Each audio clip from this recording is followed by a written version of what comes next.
Henry, what's going on? Hello, Danny. How are you? Good, man. How are you? Doing pretty well.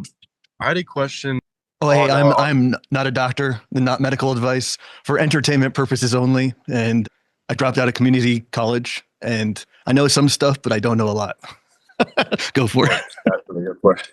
on hair loss forums and communities. You see a lot of like people saying you need to stop eating gluten, and I was just wondering why someone might feel like pretty good after eating like I don't know a biscuit, for example. I mean, it's satiating. I mean, comfort food can have an anti-stress effect. So nobody thinks a biscuit doesn't taste good. There was a paper I can remember. I think it was for non-celiac people, and they gave them gluten, and it specifically increased prolactin. And one of the reasons I was just completely drawn to Ray is fairly early on, he had said that he thought prolactin caused hair loss, and that in birds and animals that it caused molting and feather loss. And so I was just captivated by that because I never heard anybody say that. And then for what it's worth, I think talking to people for close, like over 15 years, I've hardly ever seen a low prolactin. It seems to always be over 10. And I think a lot of people are talking to me specifically for hair loss. I always see it high. And there's lots of papers talking about the ranges that Ray specified as being high associated with hypothyroidism. And then for what it's worth, I think in the email wiki, somebody asked Ray, should people eat gluten? And he just replied, no. So I think it's one of those foods that doesn't have much upside. And you could probably satisfy that craving with other types of flours and things. But yeah, I mean, they taste good. Right. Okay. And then to get the benefits from like aspirin, like is just taking one aspirin a day like enough? I think it has to be proportional to the amount of inflammation or estrogen in the body. So, for example, a lot of people would say they took one aspirin and they didn't notice anything from it. Then they take a few more and they'd become extremely relaxed. And so I think that's what a person is looking for, like relaxation. And that would mean the estrogen came down. I think in Ray's cancer article, he talks about for some really serious problem like cancer, he'd recommend 20 aspirin to the person and they'd laugh at him because they thought he was joking. But so it just depends on the problem and the situation. And there's a paper I'll put in the show notes by a guy named Gomez that talks about high dose aspirin and all the anti-stress effects it has. But yeah, I mean, just for general wellness, like for myself, I found 500 milligrams once or twice per day seems to work pretty well. Okay. And then just one last question here. I don't know if you personally used Armour, but like how fast, like once you find the right dose, like does the temperature increase like that day or does it take like a couple weeks to get up to like temperature? Armour, same as Cynoplus. So the T4 accumulates over 2 weeks. And some people, I think if their pituitary is really active, some people, when they take Armour or Cynoplus, they can notice benefits that day, or it's from the T3 or something. But usually the full effect is within 2 or 3 weeks. And so that's why it's imperative to mark down on the calendar and not expect dramatic results until the 2 weeks from the starting dose. Got it. Okay. All right. Thank you so much. Yeah, cool, bro. Layla, what's going on? Hey, thanks, Danny, for this opportunity. My question is about female hormones. I have total testosterone of 14 ngdl and free testosterone 1.3 pg/ml. Based on my own research, free testosterone is very low. Would you recommend injecting a low dose testosterone for females? My understanding is that's like a medical fad. And it was the first time I ever read about it was Suzanne Summers, maybe back in like 2008. She had a really popular book, or it was like a second or third book of hers talking about supplementing women with testosterone. And I think it can have positive effects in that it can put the pep in a person's step, and it can improve their quality of life. But I think it's dangerous. Like testosterone can be converted massively into estrogen. And if the sex steroids are low in general, that generally implies the thyroid function is low. Ray has a quote about how tiny the amount of testosterone a woman makes is. And so the amounts, just like similar to men, the amounts that they supplement women with are just way too big. And as far as I know, it's not a hormone that needs to be replaced in women. And it's just kind of like a bogus, weird medical fad. But progesterone, thyroid, keeping estrogen low, which is just hard to do in general. But no, I don't know if that's something that needs to be approached. It's just like a wrong ideology, I think. Thank you. So I would say that focus on other more female dominant hormones rather than testosterone, even if it's low and it impacts libido, the root cause is somewhere else.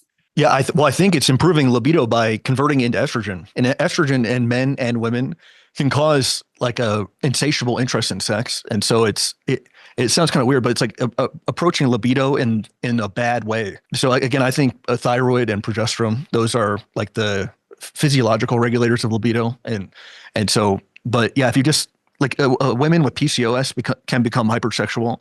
And a lot of women I knew, when they would take a contraceptive pill, they'd get hypersexual. Right. And so it's kind of the wrong type of signal you want to send to your organism for procreation. I think it's kind of a manic type of interest in sex. Thank you so much for this. My second question would be, if we have time. Every time I see your name, I'm like, I need to take thyroid very seriously. And whenever it seems like I just started again Cynoplus, very low dose, but it makes me a little bit drowsy. Of course, it's just the first week that I started taking it. Would you think it's normal and I should continue with low dose with food 3-4 times a day? Well, it's imperative to measure the cholesterol to make sure that's adequate to have a good level of vitamin D. A person will sometimes start with an eighth of a tablet. And like I was telling the first caller, normally a person will start on that for about 2 weeks, and then they'll slowly increase it over that time.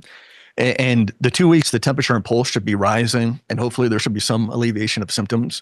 I don't know if I'd start with like a 2 or 3 times or 4 times per day dose, but like you mentioned, if it makes a person tired, I think that usually means the adrenaline or cortisol are coming down. Because stress is like an upper, and it can keep a person awake and active. And sometimes when they take thyroid or progesterone or aspirin, it will reveal how low their basal metabolic rate is and how tired they are when they get off those hormones. And so again, you could measure your pulse and temperature before taking it and after to see what was going on. But sometimes the pulse will go immediately down if a person's tired. And that would be evidence that the adrenaline came down, I think. Perfect. Thank you so much. Yeah, sure. Nima, what's up? And there's a lot more people here, but I am not a doctor. This is just entertainment purposes only. I dropped out of community college. I know some stuff. I don't know a lot. And thanks for joining me, guys. Appreciate it. And yeah, go for it, Nima. Yeah, I wanted to ask you, so just kind of on the first question around gluten, I eat around like 400 to 500 grams of carbs a day. And a lot of it actually comes from sourdough. And I find it's pretty good for me generally, like for my digestion and all that. But I also find if I don't have enough starch, then I just get hungry too fast, or, I wake up in the middle of the night, or, it just doesn't satiate me the same way if I just kind of, crush like juice and fruit and things like that. So I'm curious what you think about that. My understanding is the fructose is better at refilling glycogen than just the starch, which is just glucose. So that's my understanding. But a lot of people will say they do not feel well with just drinking the fruit sugars and things like that. And so for what it's worth, I asked Ray, and he said when the liver doesn't work very well, sometimes a person prefers starch because the fat, a lot of times a person will add fat to a starch and it will digest more slowly. And there's tons of articles about hypothyroidism and the liver not working well. And in fact, one of the articles I have says it's akin to pseudo liver disease is hypothyroidism. And then Broda Barnes wrote a whole book on how the thyroid regulates the liver. Always try to approach things from like a macro approach, or like the big things that need fixing. But if a person just felt good with starch or something like that, like I would not tell them to not eat it. Like on paper, sugars are better, but if they just don't feel well not eating it, there's no reason reducing the quality of life for some hypothetical paper factoid, Right. Yeah, I think in a previous episode, you also said when their thyroid's like doing better or whatever, they kind of tend to go more towards sugars and stuff like that. So I'm pretty sure I have some liver issues, and I am slowly increasing my thyroid dose and feeling like it's improving. So we'll see what happens with it. Yeah, on one of the Generative Energy episodes, I think Georgia had found a paper about like 80% of people in America having liver problems. It's something absolutely ridiculous. And so again, if a person takes the hypothyroidism worldview seriously, I mean, it's just like everybody, and it's to different degrees and different extents, But yeah, it's definitely something I've noticed talking to people. Cool, appreciate it, man. Thanks. Yeah, sure. Jake, what's up? Yo, what's up, Danny?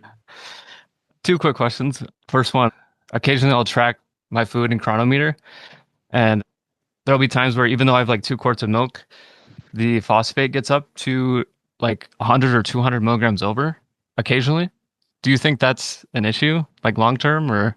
There's a few papers, I'll add them in the notes, but they talk about fructose helping to deplete intracellular phosphate.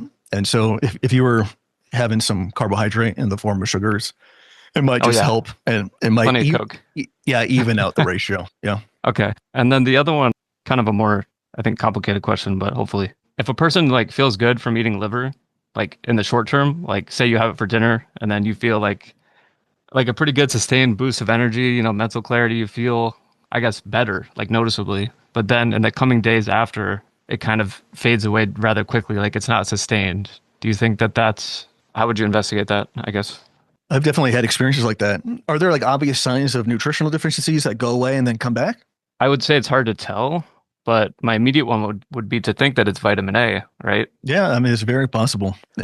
I'm sure you've heard, but Ray had an old story about needing 50 or 100,000 every day for long periods of time. And so maybe getting a supplement and putting it on your legs or something to double check. I don't think that's crazy at all. Okay, cool. Or B vitamins or something like that.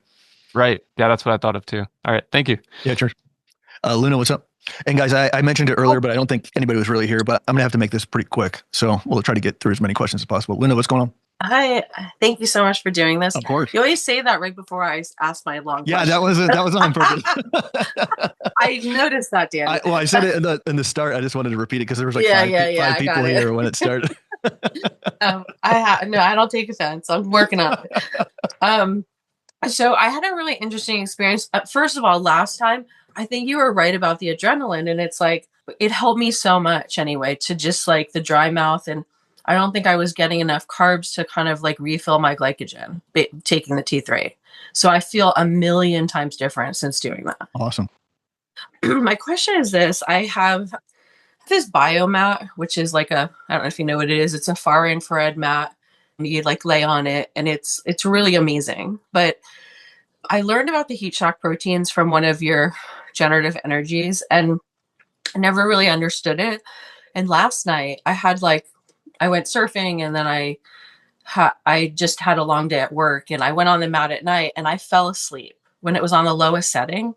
But I woke up in the middle of the night, and I had this like metallic taste in my mouth. And I know you guys talked about that.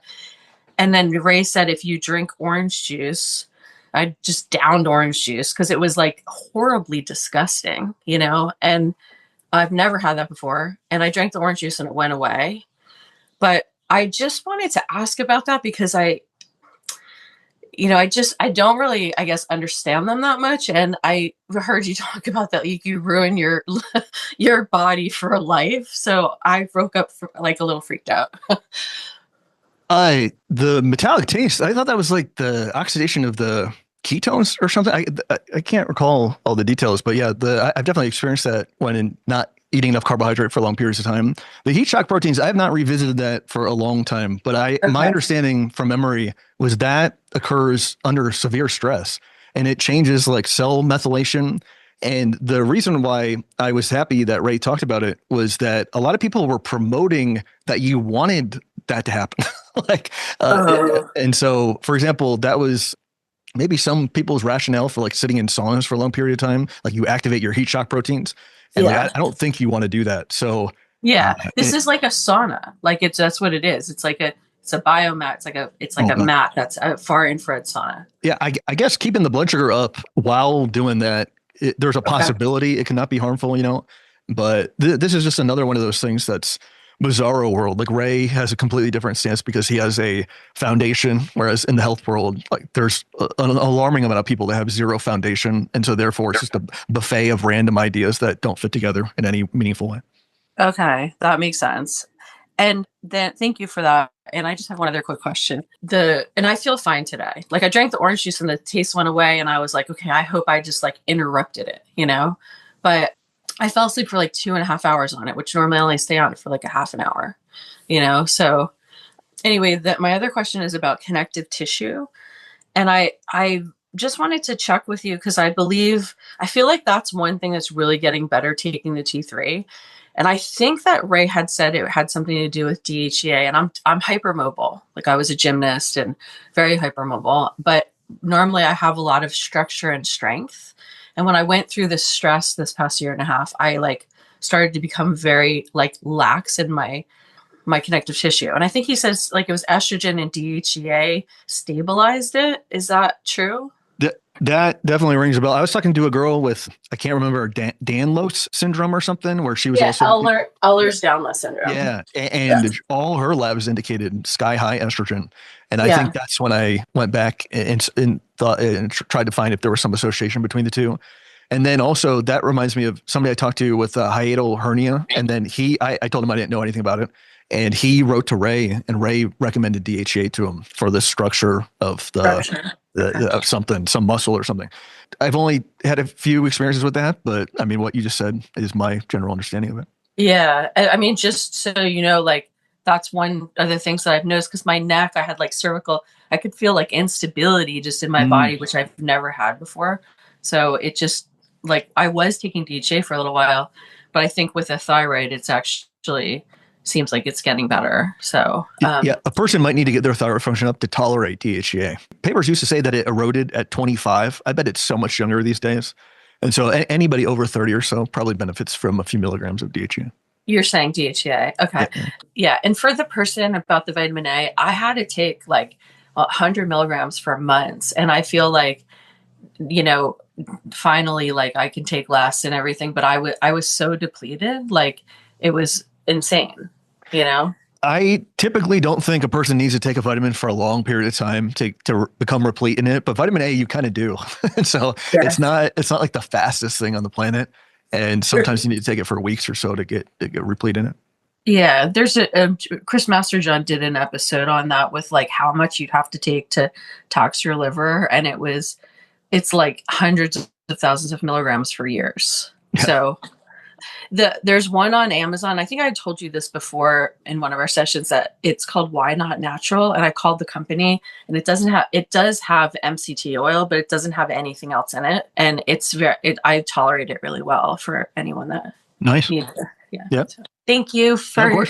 I hope that was better. Yeah. Always good. Cheers, Liam. Liam, what's going on? Hey, Danny. So I was just wondering, Cyproheptadine, is it safe for long-term use at like 1 milligram? Because I used to take a dosage of 4 milligrams for a while, and I wouldn't react to it. So I know you said something about that maybe being like my stress hormones are too high, maybe adrenaline. Yeah, that's how I understand it. That's one of those things. If a person's tolerating it and they're doing really well on it, as far as I know, it's safe to take. And I'm going to repeat myself, but there was a paper on a girl that had Cushing's, and she was on 24 milligrams. And then the doctor tried to take her off of it, and then she started doing really poorly. And so I think the doctor just put her back on it. But I did have conversations with Ray, and he said if it makes your mouth too dry, and then also I told him I was having bad nightmares. I mean, some people don't do well on it. So I'm just throwing that out there, but I hardly ever hear people say they don't do well on it. So I think it's super valuable and has a known safety profile. So again, it's one of those things that I think for people in severe stress, it's extremely valuable. Okay. My last question is, so I just got Cynoplus, and I'm wondering, should I take an 8th once a day or a 16th twice a day? And how should I go about cutting it like accurately? Should I use like a pill cutter, or should I don't know, dissolve it in water? So I'm not a doctor. I'm just an idiot on the internet, but my getting it into a 16th is going to be extremely difficult, I think. So for myself, if I cut it into an 1/8, I don't think Ray liked this idea, but I've always used a scale, and that gives me peace of mind that I'm not overdosing. And so let me just do the math here. The whole tablet is 160 milligrams. So if you cut it into an 8, that's 20 milligrams on a scale.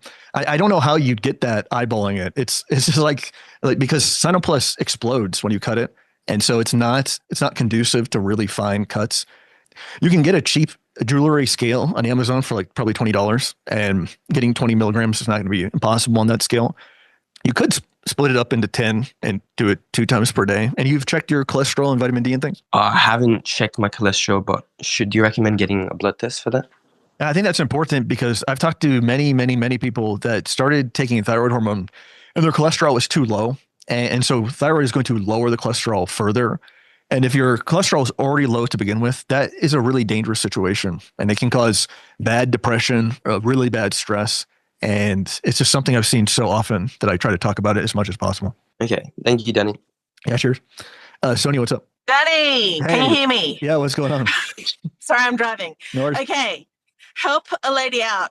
Every time I take progesterone, like in the mid-cycle, and then 2 days later, I get a big, fat, hairy, black hair on my chin, and I just don't want that. What's going on there? My understanding is that when a person is deficient in progesterone, estrogen moves into the tissues and becomes deficient in the blood. And so when a person takes progesterone, it kicks estrogen out of the tissue back into the blood. And apparently it's completely deactivated.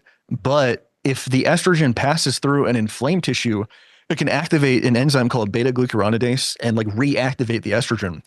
And then the estrogen can activate the adrenal glands to release a DHEA, which can be metabolized by the skin into androgens.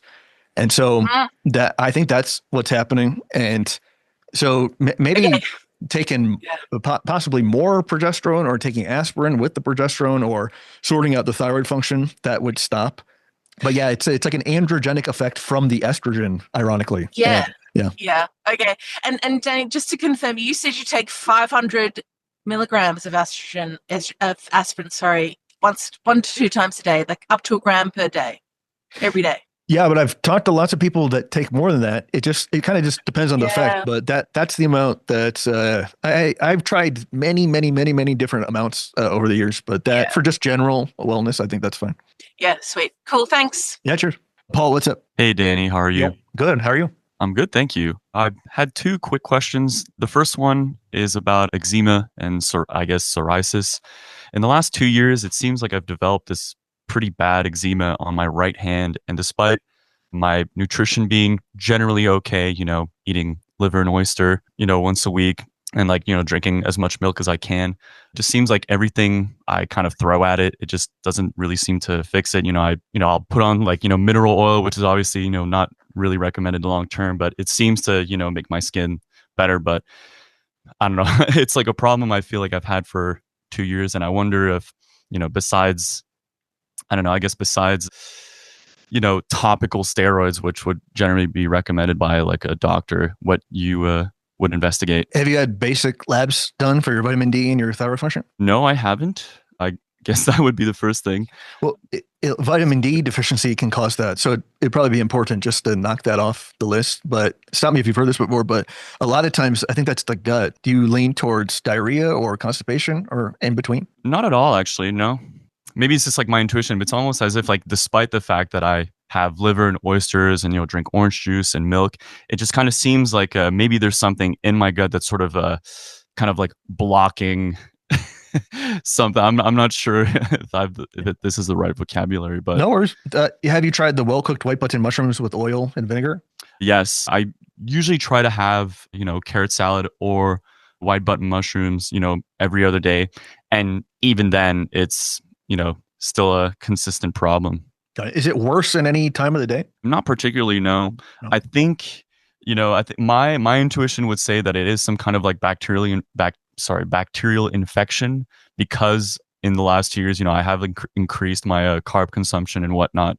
So I'm assuming it's probably like some kind of a bacterial overgrowth problem. But earlier this year, I tried flowers of sulfur, the 3 pinches of flowers of sulfur, once a day for 3 days, and didn't get much out of it, unfortunately. So Ray would always say a pinch, and I swear that one interview he said like 300 milligrams, but if you measure out 300 milligrams, it's like an eighth of a teaspoon. It's like really big. So I think I was taking a 16th of a teaspoon or something like that. So for what it's worth, the flowers of sulfur to me, this is totally subjective, but it seems like the least strong like antibiotic, like disinfectant substance. But I was talking to a guy with bad eczema on his face, and we went through a litany of things and nothing was really moving the needle. And then he on his own tried erythromycin and it went away in like a few days. And so I think you're onto something. I'd probably just investigate a bunch of different disinfectants and make sure your temperature and pulse are high. Yeah. I mean, I figured, I'd probably go to like a doctor and tell them like, hey, I'm like sort of at my end here, is like an antibiotic like worth it? But I'm sure maybe they would maybe shrug that solution off. Ye- But Yeah, dude, yeah. I'm not a good liar. I don't like lying, but sometimes you have to kind of like walk them into it. Like, Oh yeah, no, for, absolutely. I get that. yeah, tell them you have a family history of it and your brother or sister has it and it went away with an antibiotic and they'll try to give you one antibiotic. You say you're allergic to it. Like, so it's Yeah. a lot of I'm like very mental chess. Yeah.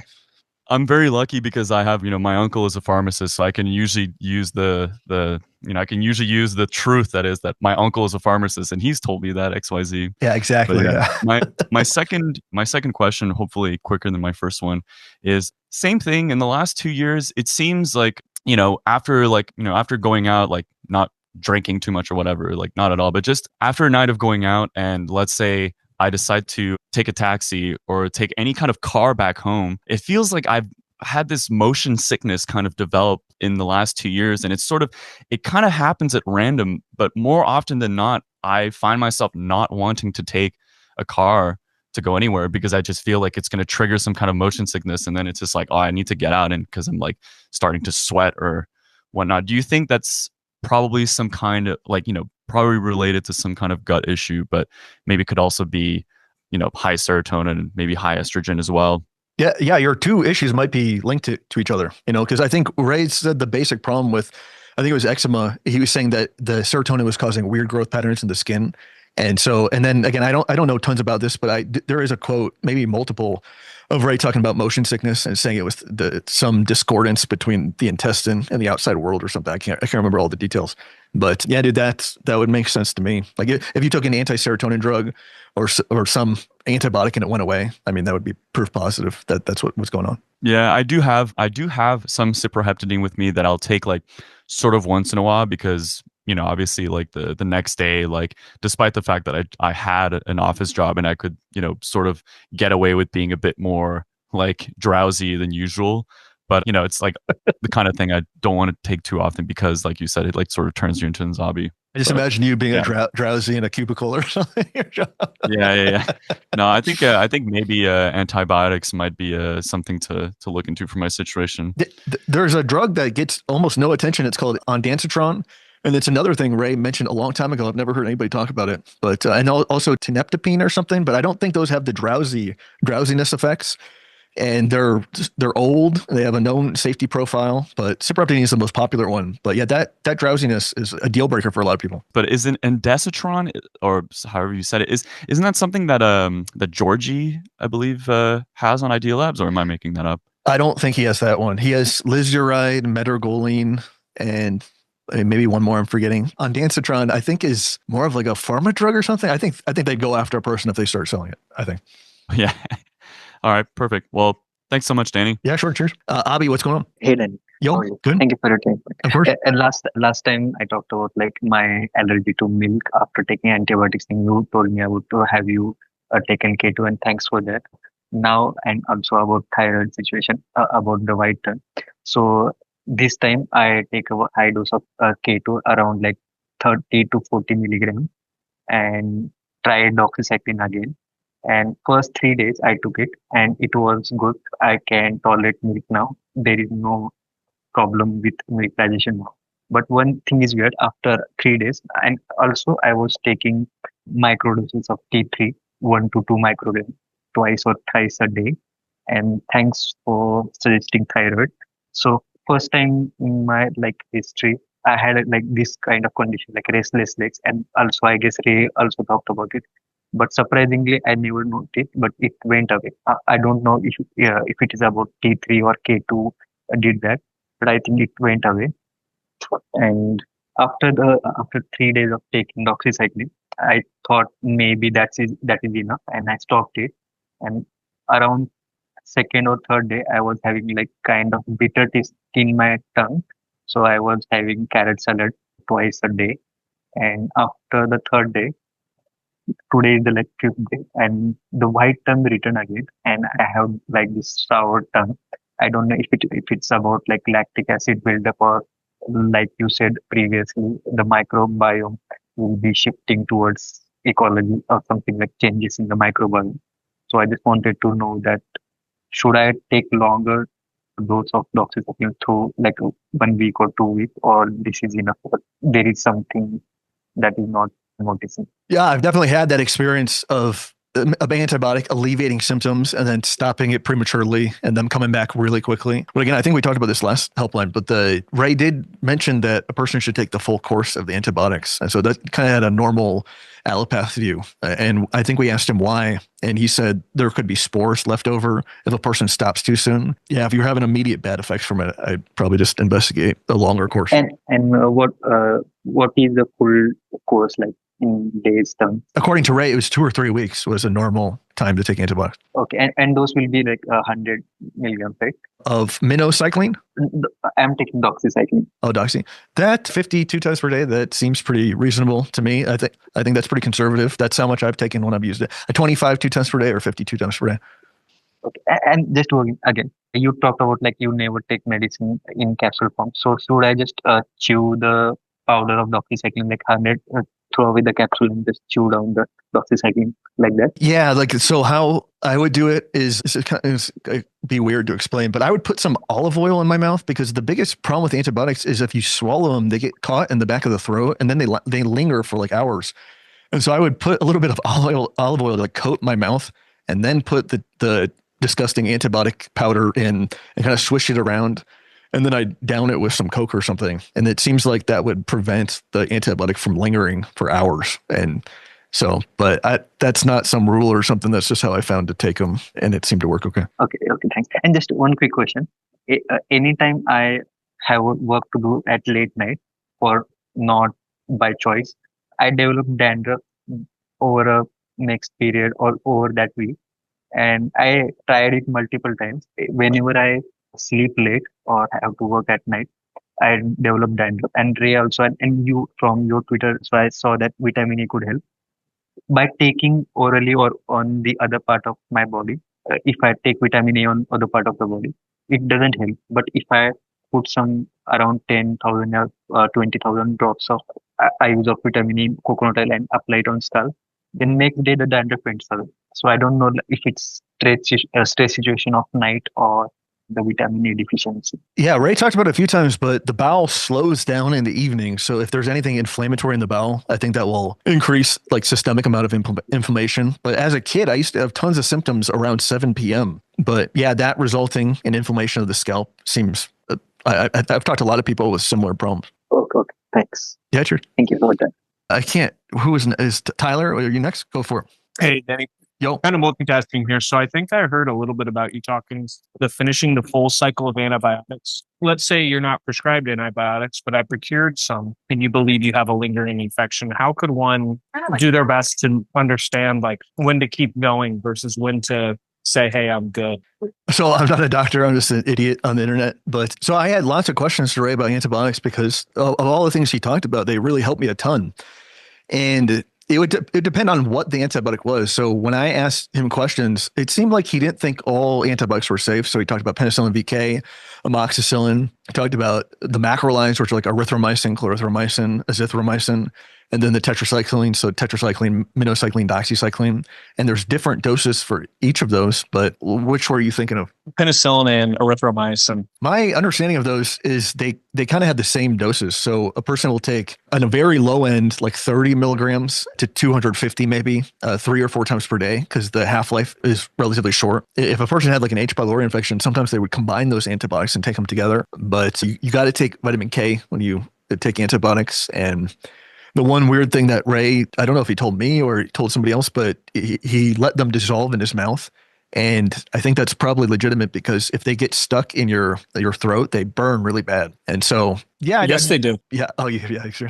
I would say I've got plenty of experience with them. Like your questions really just around like length of days. Like, I've mixed around with erythro, penicillin, and K all together. It's just sometimes I feel like I stop short and then I kind of have like lingering issues come back a couple of days later. Okay. I mean, we talked about this with the other person, but like 2 or 3 weeks is my understanding. And then if say a person took it for 3 weeks and then it all came back, they might just be low temperature. Like in Barnes's book, he talks about chronic infection being the story of a low thyroid person's life. And so, for example, I had like this weird ear scab that would go away when I would take antibiotics, and then I'd stop and it would come right back. But it permanently goes away when I take Cynoplus. And so the connection between the two and probably the production of immunoglobulins and just things that protect your structure like are probably incalculable just from thyroid. So I think that's another angle, and also vitamin D. So thyroid, vitamin D, and antibiotics. But yeah, if a person's dependent on antibiotics, they probably have some other issue that they're not addressing. Makes sense, which is likely the case as well. I struggle with getting the temps up. But one last quick thing. I think you and Ray have mentioned before, there's some tests you can do to identify the possibility of lingering infections. Maybe I might not know about it, but he wrote to somebody saying that like Great Plains had an endotoxin test or something like that, but I've never seen it. Like somebody provided. Oh, I guess are there not like some blood tests you can get like that would help identify it as well, or am I maybe remembering incorrectly? I mean, it's possible. I just don't know about it. I didn't know that there was one, but it's possible that I just don't know. Makes sense. All right, that's all. Thanks, Danny. Yeah, cheers, Liam. What was up? Hey, Danny. Yo. So I got some Pete vindicating data from someone I'm helping. They have struggled with insomnia, like waking during the night, and oftentimes having trouble getting back to sleep, but not always. And so they put on a CGM to wear it, and the way I kind of suspected, the blood sugar is dropping like off the charts. It only reads down to 55, but it's dropping below 55. Wow.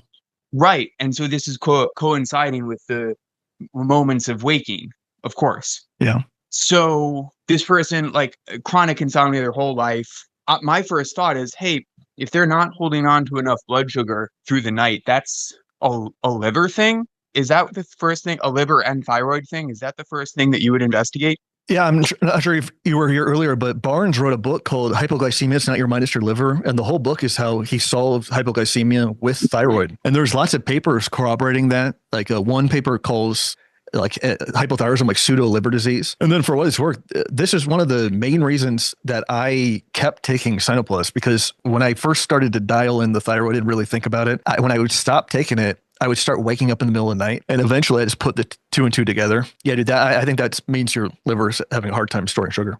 Right. And for whatever it's worth, I was going back and forth with Gemini, the AI, about this, and it said, yeah, there's like a really strong connection between thyroid function and the liver's ability to hold on to glycogen. I think in the last Generative Energy, we talk about T3 and progesterone being necessary for glycogenesis, like the storage of sugar in the liver. And like every stress hormone causes the opposite, glycogenolysis, like the breakdown of glycogen, and like especially estrogen. It's definitely a big time symptom that something's going real wrong. And obviously that blood sugar is way too low. That's crazy.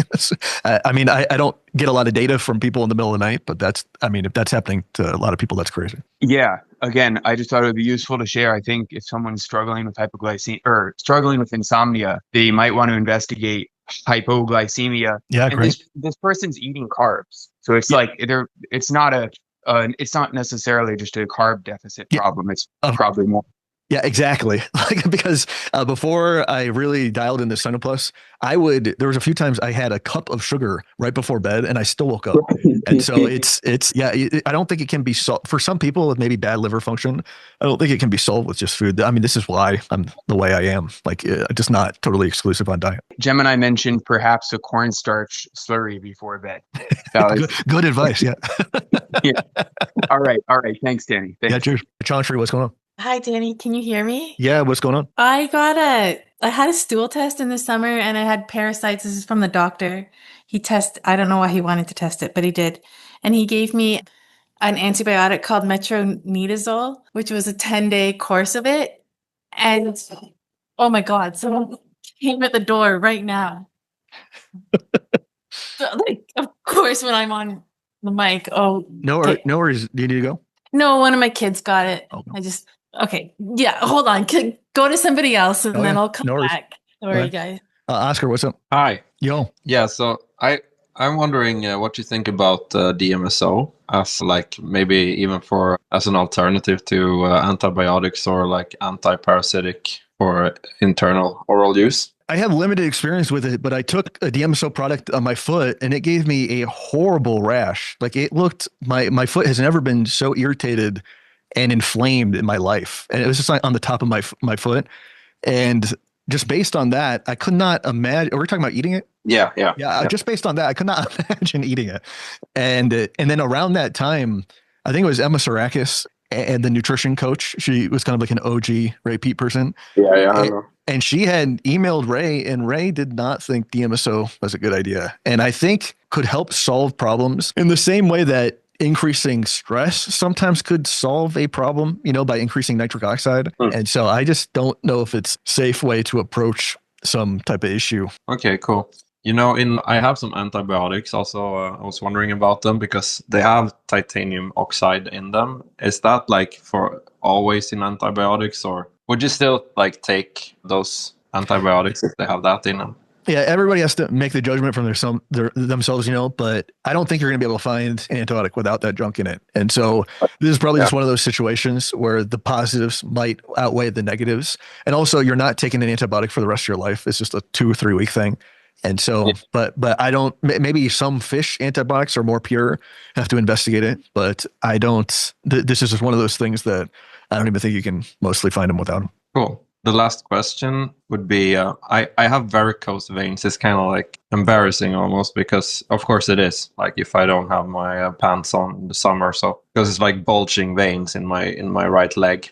Do you know of anyone reversing them, or do you need to get them surgically removed, or is that very dangerous, do you think, to get them surgically removed? Sounds dangerous. I don't know anybody that's actually done that. I haven't looked into it, but I'm sure maybe you've seen this, but Ray talked a lot about that. Like the estrogen causes the ballooning of the veins and causes blood to pool in the veins. And so obviously you need thyroid to be able to regulate progesterone and estrogen.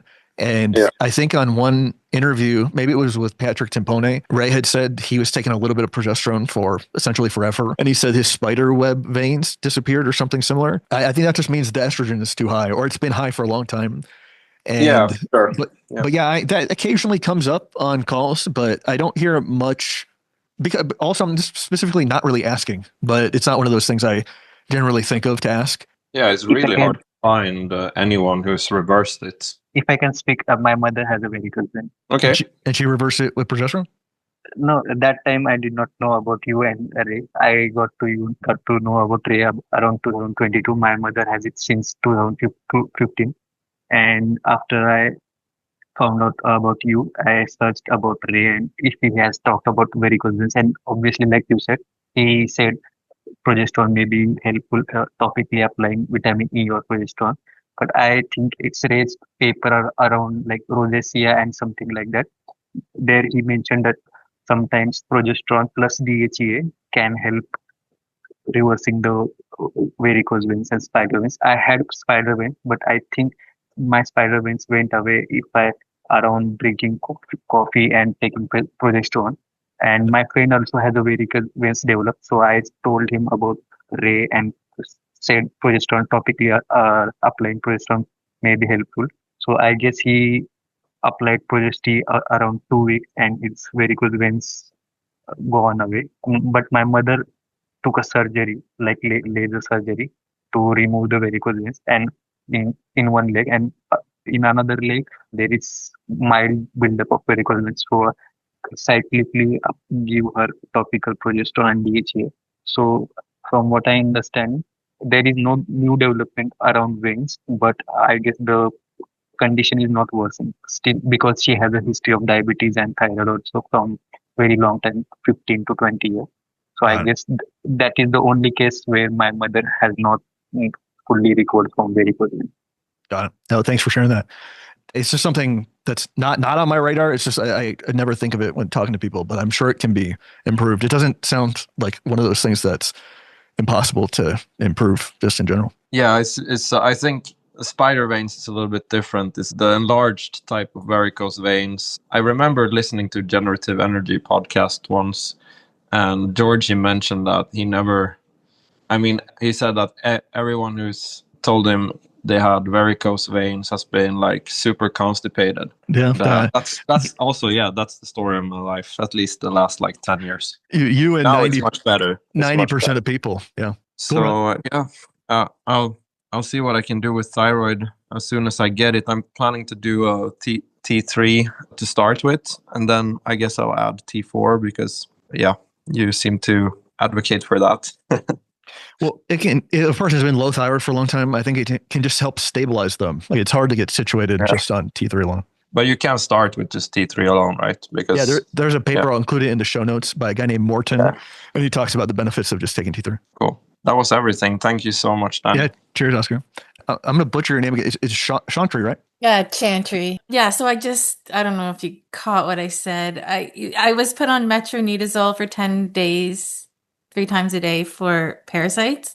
And I was since told that it killed the parasites, but not the eggs. And they could have laid eggs in my organs. And now I'm wondering, I just kind of I went searching to see if Ray Pete has said anything around parasites, and all I could find was stuff on the flowers of sulfur, which I don't know how to get that. In a really old East-West healing episode, I think Josh was talking about parasites, and Ray said a low thyroid person is more susceptible to that. I think he was talking about tropical island parasites or something. And I think that's one of the only quotes from him about it. I can't believe more people didn't ask him, Yeah, I think any organism is more hospitable if the body is cold. And so approaching that is probably important. And then for what it's worth, anybody I've ever talked to that thought they had some horrific parasite problem, even if they found stuff in their stool, it seemed like it was something else. It seemed like they would always kind of U-turn at some point, even if they were taking some bendazole drug or something like that. Huh. Go on. So I was sort of there's such a parasite cleansing industry that I was come on. Exactly. Yeah. But yeah, I have done a lot of, when I was younger, I did do a lot of traveling in very rural tropical places and whatnot. And I'm a paddler, so I've swallowed my fair share of dirty water. Well, it's probably rare to find this quote, but Ray did say old timer people would take a teaspoon of the flowers of sulfur and it would basically kill everything in their intestine. Oh, and what you mentioned earlier, I actually looked for Humco flowers of sulfur just a few days ago because I do like to keep a few bottles of it for chickens and stuff. And it wasn't on Amazon. That was the product I was the most familiar with. And so I don't know, you might have to buy it on eBay or something. Yeah, or maybe eBay. I went to Etsy looking for it. I didn't see anything, but I'll look harder. Another question is, all I can find here, all the canned oysters are smoked. I can find canned oysters in olive oil, but they're smoked. And is that an issue? Somebody made a huge deal out of it, maybe 2015, and there was a big hubbub about smoked causing cancer and stuff like that. Yeah. And then somebody emailed Ray for what it's worth, and I think the quote might have been it's not good, but it's like I was mentioning with the other call, the benefits outweighed the negative or something like that. Okay. But I know for a fact that he ate the crown prince in olive oil. And then also, I think he told Andrew of KMD at some point, seafood would not be safe to eat anymore because of Fukushima. And that time might be now. but that's not gonna. I can't find crown prince here. Oh yeah, I have to order them. I have to order them to get shipped to Texas and then import them here. They don't have them here either. No, okay, and then I've heard you say before about getting liver fresh, and I'm where do you get fresh liver? Because even when I go to the butcher, I have to go to the frozen. I have to go to the freezer and get it. So where do you get fresh liver? Well, you don't have to get it fresh. I mean, if the frozen stuff tastes good enough, I think that'd be fine. But North Star Bison, I think they sell the best liver. People always rave about it, and they send it to people on ice, it's fresh. Oh, wow. But yeah, it takes a second to figure out if you can buy it locally. But if you can't, probably just ordering it offline. I mean, my meat is local, but it comes to me frozen. I don't think that's the problem for what it's worth. It might be slightly less nutritionally dense, but I almost only have access to frozen liver. Okay, and then I was looking at this CO2 episodes that you guys did, and I'm totally fascinated with it. And I was wondering if you know a little bit, have you ever tried taking a CO2 bath? Ray Pete was talking about? I got to give you my Ray Pete fan card because I had not, but I live at altitude. No, I know lots of people that have done it, but I have never done it. Could I fill up a tent? Because it seems no.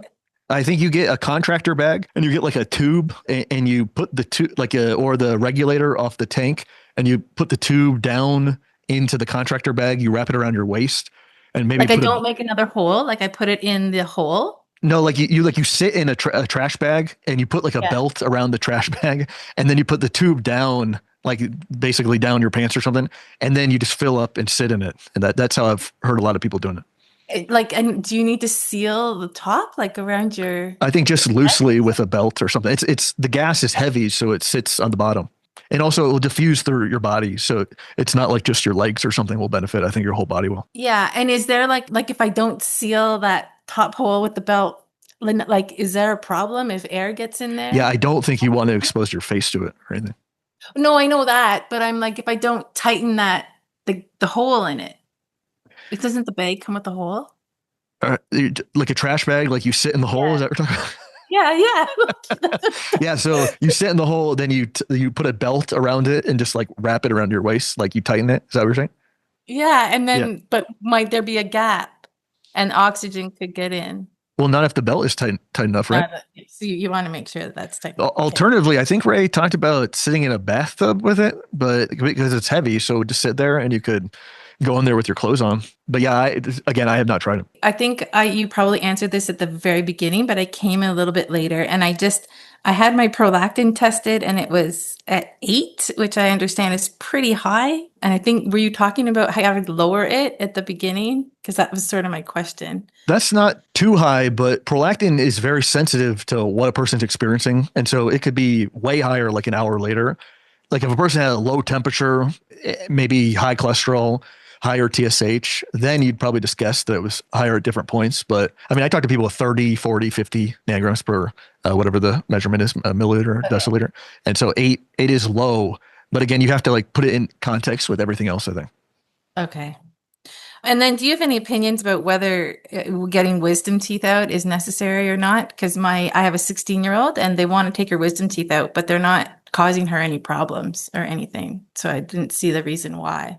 Just Ray Pete quotes in my head. Like I think Ray said they were okay to take out if they're inflamed, degenerating, but I thought he did say they do reduce IQ, like legitimately, if you take them out. So if there's nothing wrong with them, they have to be called wisdom teeth for a reason. Yeah.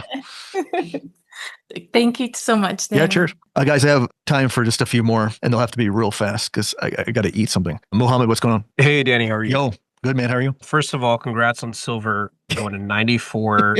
Oh, yeah, dude, $94 an ounce. Yeah, somebody on Twitter was like, only as like a precious metal holder do you feel this simultaneous, oh, that's good, and also like, oh my God, this is so bad. I know. I have physical silver, and I did some calls on the SLV. I think that's BlackRock's ETF. So yeah, I'm definitely feeling that. But my question was, so I was actually sick last week. Funnily enough, I was traveling on the East Coast. I was in Miami, and I was with my buddy whose dad's friend is a heart surgeon, and he prescribed us azithromycin just because his dad, immigrant dad, is like, oh, just take the antibiotic and then you'll be fine, right? So we popped the azithromycin. It was 250 milligrams, and I felt like, this is TMI, but my bowel movements were like freaking amazing using the azithromycin. And I think you said earlier, and that Ray said that azithromycin is one of the safer antibiotics, but is 250 milligrams, is that like overdoing it with the antibiotics, or would you say that's like a safe amount? I've heard that from a lot of people about the bowel movements noticeably improving. I think azithromycin is fat soluble, so that might have been like a big dose, but I have to actually reference that. I'm not sure what the dose. I think it's different than the other macrolides like erythromycin, clarithromycin, because it's fat soluble. And then when I was taking it, I mean, now that I'm back and I feel better, I'm just doing half now.